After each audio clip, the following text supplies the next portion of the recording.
नमस्कार. नवीन सत्रामध्ये आपलं सहर्ष स्वागत. आज आपल्या सोबत आहेत कांचन कुलकर्णी. त्या एक हाऊसवाईफ आहेत. हाऊसवाईफ म्हणणं चुकीचं आहे, हाऊस मेकर आहेत. तर त्यांच्याकडून जाणून घेऊया त्यांच्या प्राणी किलिंगचा अनुभव. नमस्कार मॅम. नमस्कार. मी Kanchan Kulkarni. Housewife, house maker. खरंच तुम्ही खूप चांगल्या काही काही दोन गोष्टी मांडल्यात.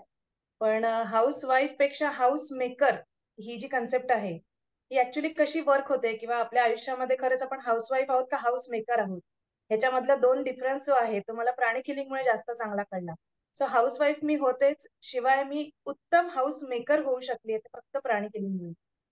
प्राणी किलिंग जसं माझं आयुष्यात आलेलं आहे, जसं जवळजवळ मी 8 ते 9 वर्ष झाली आज मी प्राणी किलिंगची प्रॅक्टिस करते. प्राणी किलिंग आमच्या घरामध्ये सगळेजण प्राणी किलिंग खूप त्यांना आवडायला लागले जेव्हापासून मी प्राणी किलिंग शिकले तेव्हापासून. कारण आपल्या घरामध्ये फक्त आपण एकटेच नसतो, आपलं संपूर्ण कुटुंब आहे.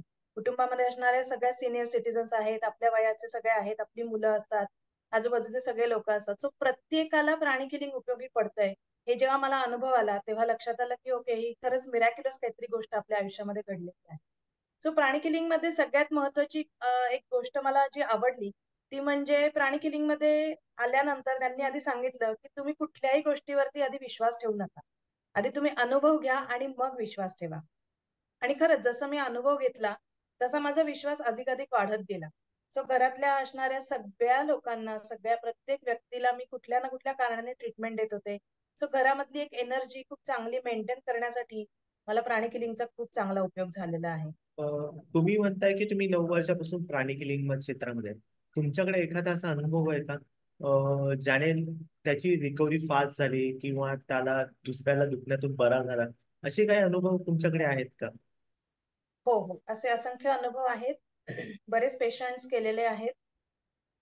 प्रामुख्याने मी सांगू शकते की प्राणी किलिंग शिकल्यानंतर लगेचच 2 दिवसामध्ये जे आपण हिलिंग करतो तेच आणि आजपर्यंत जे हिलिंग करतोय ते ह्याच्यामध्ये काहीही फरक झालेला नाही. अतिशय उत्तम हिलिंग आपल्याला कोर्स झाल्यानंतर लगेच करता येतं, तेच आज तागायत मी करत आहे आणि अत्यंत सुंदर रिझल्ट प्रोड्यूस करू शकलेले आहे. सो प्राणी किलिंगनी खूप लोकांना हिलिंग मधनं मदत केलेली आहे. माझे एक दोन अनुभव मी शेअर करू शकते. एक 2 ते 3 दिवसाचं बाळ होतं.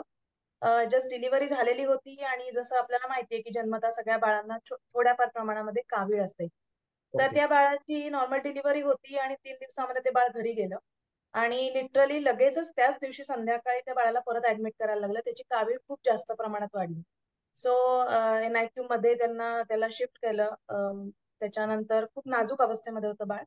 जसं त्यांचा आम्हाला फोन आला की असं असं आमच्या बाळाला कावीळ जास्त झालेली आहे, तर तुम्ही आम्हाला हिलिंग करू शकाल का? तर अशा वेळेला आम्ही त्या बाळाला हिलिंग केलं आणि 2 दिवसामध्ये त्यांची खूप चांगली रिकव्हरी बघायला मिळाली. तिसऱ्या दिवशी ते बाळ छान गुटगुटीत होऊन छान मस्त घरी गेलेलं होतं. अजून एक अनुभव मी तसा शेअर करू शकते की आमच्याकडे एक 70-72 वर्षाच्या एक काकू आहेत, त्या आल्या होत्या. त्यांना जवळजवळ 30 ते 35 वर्षांपासून त्यांना अ, त्यांचं युरिन होल्ड होत नाहीये अशा याच्यामध्ये त्या कंडिशन मध्ये होत्या की त्यांना 35 वर्ष हा प्रॉब्लेम होता. की कुठेही जायचं म्हटलं की वॉशरूम आहे का, नाही आहे का, किंवा कुठे समजा जायचं म्हटलं तर कोणाकडे जायला असं थोडीशी लाज वाटते अशा ह्याच्यामध्ये होत्या. तर त्या माझ्याकडे आल्या. त्यांना विचारलं सहज की अगं तू एवढं हिलिंग वगैरे इकडे तिकडे करतेस, सगळ्यांच्या याच्यावर करतेस, तर माझ्या ह्या प्रॉब्लेम वरती हिलिंग करशील का? तर म्हटलं हो, नक्कीच करीन. तर त्यांना हिलिंग स्टार्ट केलं आणि हार्डली 4 ते 5 दिवसामध्ये त्या पूर्णपणे रिकवर झालेल्या आहेत. त्याच्यामुळे आता त्यांना जो काही प्रॉब्लेम होता सायकोलॉजिकल, मेंटल, इमोशनल जो प्रॉब्लेम होता किंवा फिजिकल, तो सुद्धा खूपसा आटोक्यात आलेला आहे.